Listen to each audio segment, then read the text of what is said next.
Hari ini saya tak mau cakap panjang lebar. Saya nak cerita ringkas. Yang saya nak cerita ialah tentang penuntut-penuntut universiti. Mengikut pejabat agama, budak umur 14 dibenar berkahwin. Mengikut alim ulama, seorang pemuda atau yang kita boleh anggap sebagai budak-budak lagi yang tidak cukup umur boleh berkahwin sekira ibu bapa mereka setuju. Bila saya cakap belum cukup umur, saya anggap umur 18. Oleh kerana umur 18 sahaja barulah mereka boleh dapat lesen bawa kereta. Sekira tidak cukup umur 18, maka tidak cukup umur untuk bawa kereta. Kenapa umur 18 baru boleh bawa kereta?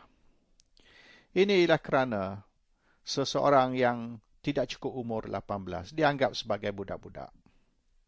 Dan tidak boleh kita percayai atau diberi tanggungjawab untuk bawa kereta. Kerana kereta sekiranya tidak betul dibawa, boleh melibatkan kematian atau kecederaan. Jadi itulah satu tanggungjawab yang besar. Dan hanya apabila mereka umur 18 sahaja, barulah mereka dibenar bawa kereta.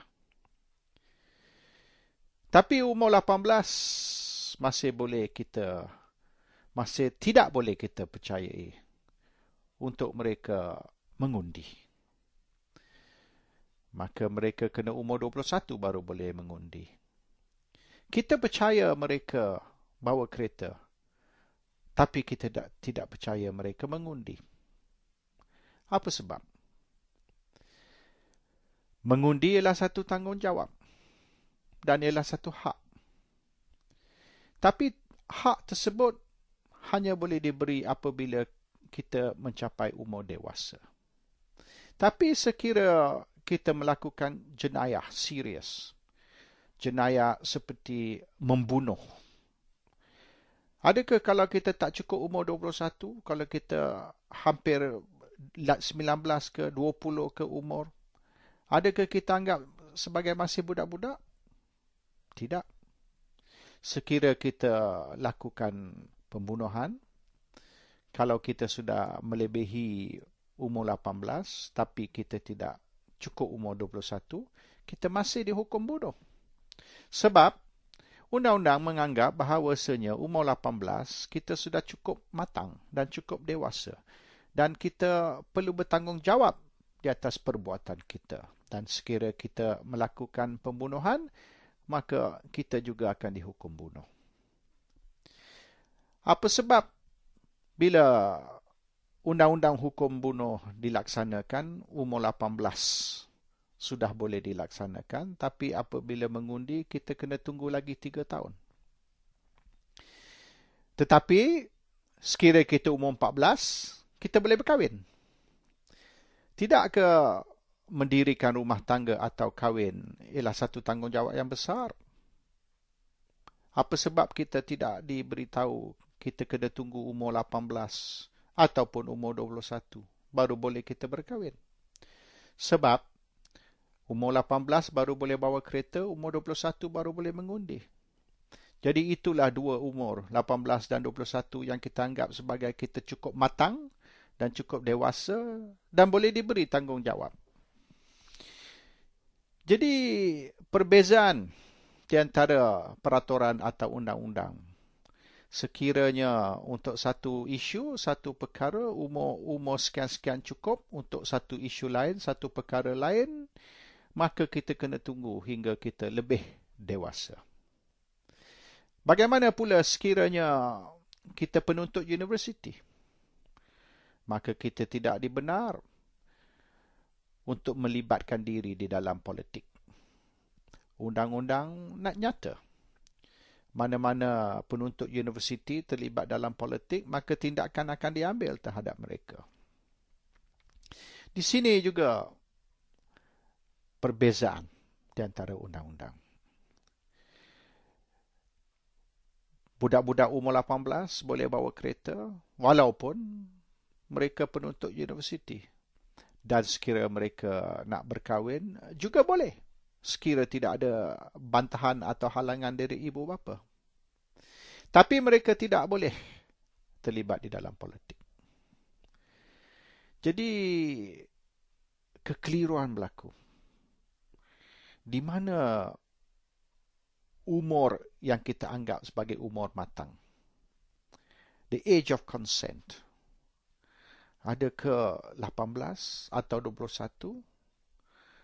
Dan apa sebab perbezaan di antara undang-undang sekira kita nak memiliki senjata, senapang misalan.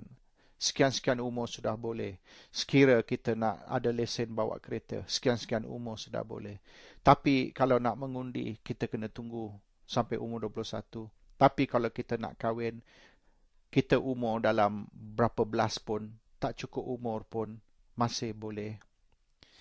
Jadi di sini, sekiranya kerajaan nak meletakkan umur 18 sebagai umur yang kita menganggap mereka sudah bertanggungjawab. Dan sekira mereka lakukan apa-apa, jenayah atau kesalahan, maka tindakan boleh diambil terhadap mereka. Sekiranya 18 ialah ukuran dari segi umur, maka semua sepatutnya sama laksanakan umur 18. Kita selaraskan semuanya umur 18. Umur 18 kita boleh bawa kereta, umur 18 kita patutnya juga boleh mengundi, dan umur 18 sepatutnya kita sudah boleh berpolitik. Tak kira kita penuntut ataupun bukan penuntut universiti. Dan sepatutnya umur 18 jugalah umur yang kita benarkan mereka berkahwin. Walaupun kita boleh berhujah bahawasanya agama membenarkan seseorang berkahwin apabila mereka mencapai umur yang anggap sebagai matang, the age of maturity, iaitu kalau orang perempuan mungkin umur 11, kalau lelaki mungkin 13 atau 14. Jadi isu dia bukan saya nak menentang hujah ataupun peraturan pejabat agama yang membenarkan orang umur 13 atau 14 berkahwin. Apa yang saya nak berhujah di sini ialah sekiranya kita boleh percaya mereka untuk berkahwin walaupun masih 13 atau 14 sahaja umur, maka sepatutnya isu yang sama penting iaitu berpolitik dan seterusnya kita memberi kepercayaan juga kepada mereka. Dan sekiranya kita tak benar penuntut universiti berpolitik, bila kita nak benar mereka berpolitik? Dan sekiranya mereka tidak belajar semasa di bangku sekolah lagi ataupun di universiti lagi berpolitik, adakah kita nak tunggu hingga mereka lebih tua, mereka sudah tamat pelajaran atau tamat pengajian, baru kita benar mereka berpolitik? Mungkin by then sudah terlambat. Kerana pendidikan perlu dibuat di bangku sekolah. Dan ini termasuk pendidikan politik, supaya mereka boleh memikir, mereka boleh berhujah, dan mereka pandai memilih. Inilah sebahagian dari pendidikan. Bukan pendidikan hanya baca buku dan menghadapi peperiksaan sahaja. Tetapi lebih dari itu, untuk menyediakan budak-budak muda, menyediakan lapisan kedua untuk menghadapi masa depan. Itulah sebahagian dari pendidikan yang telah dinafi kepada penuntut-penuntut Malaysia.